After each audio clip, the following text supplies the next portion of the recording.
Shalom, kami akan menjelaskan tentang sistem limfatik. Sistem limfatik merupakan salah satu sistem yang penting dalam tubuh manusia. Sistem limfatik ini berperan besar dalam menjaga keseimbangan cairan, menyerap lemak dari makanan, serta melindungi tubuh dari berbagai macam infeksi. Nah, meskipun sistem limfatik ini tidak sepopuler dengan sistem peredaran darah, sistem ini terus bekerja untuk mencegah tubuh dari berbagai infeksi sebagai bagian dari sistem kekebalan tubuh. Nah, pada video ini kami akan menjelaskan dua gambaran utama. Gambaran utama yang pertama yaitu kami akan menjelaskan bagaimana penyebaran sistem limfatik dalam seluruh tubuh manusia. Dan gambaran utama yang kedua yaitu kami akan menjelaskan bagaimana struktur detail dari kelenjar getah bening atau nodus limfa.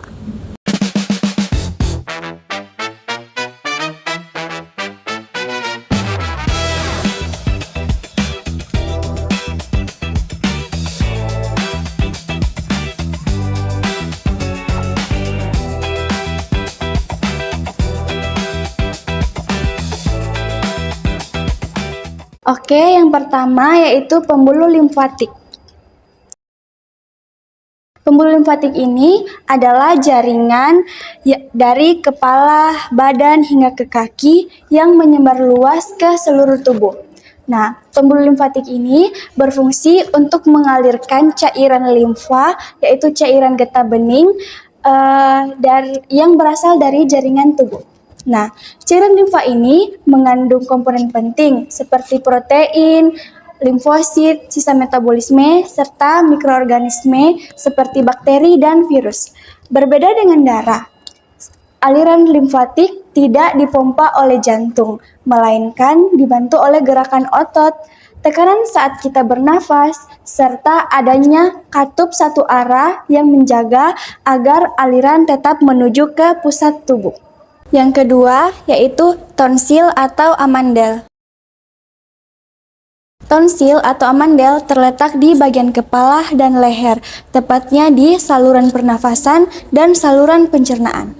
Tonsil berperan sebagai pertahanan pertama tubuh karena berfungsi untuk menangkap kuman yang masuk melalui udara maupun makanan. Ketika bakteri atau virus terdeteksi, tonsil akan mengaktifkan sistem imun, terutama limfosit untuk melawan infeksi. Yang ketiga, kelenjar getah bening servikal. Kelenjar getah bening servikal ini berada di bagian leher yang berfungsi untuk menyaring cairan limfa yang berasal dari area kepala dan leher. Kelenjar ini akan menangkap patogen dan membantu mengaktifkan respon imun tubuh. Oleh karena itu, saat seseorang mengalami infeksi seperti flu atau sakit tenggorokan, kelenjar ini sering sekali membesar dan terasa nyeri. Hal tersebut menandakan bahwa sistem imun tubuh sedang bekerja melawan infeksi.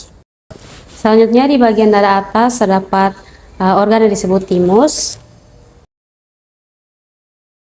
Timus berperan penting dalam perkembangan sistem imun, khususnya dalam pematangan limfosite. Limfosite ini bertugas mengenali dan menghancurkan sel-sel yang terinfeksi atau abnormal. Di area ketiak,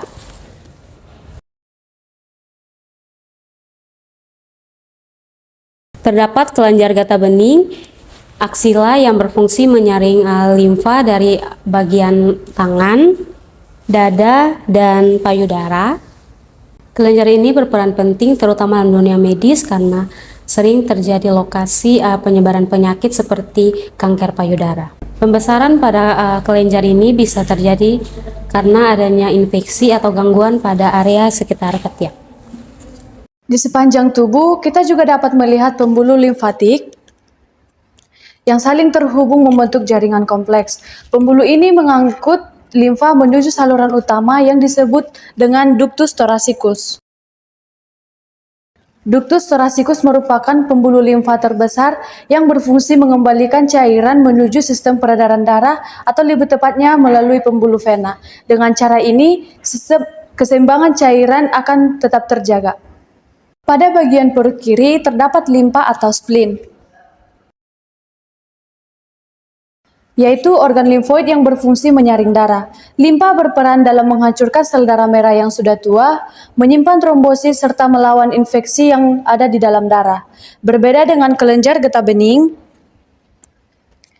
yang menyaring limfa. Limfa bekerja langsung dengan darah. Selanjutnya yaitu sumsum tulang. Sumsum tulang memiliki sel darah putih yaitu limfosit B dan limfosit T. Limfosit B diproses dan dimatangkan di sumsum tulang, sedangkan limfosit T diproses di kelenjar timus. Selanjutnya ada siterna sili. Siterna sili menampung cairan limfa dari bawah tubuh dan dialirkan ke ductus thoracicus. Kelenjar getah bening di panggul dan selangkangan menyaring limfa dari kaki dan organ tubuh. Baik, pada kali ini saya akan membahas struktur detail dari kelenjar getah bening atau yang biasa disebut juga dengan nodus limfa. Kelenjar getah bening ini dilapisi oleh sebuah kapsul.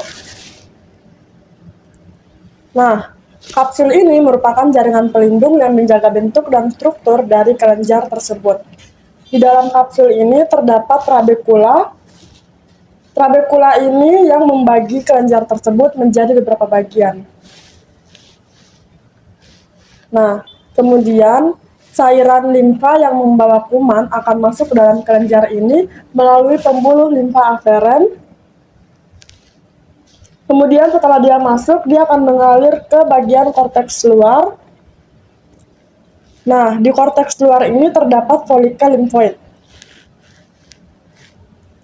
Di dalam folikel ini terdapat limfosit B yang bertugas untuk menghasilkan antibodi untuk melawan patogen.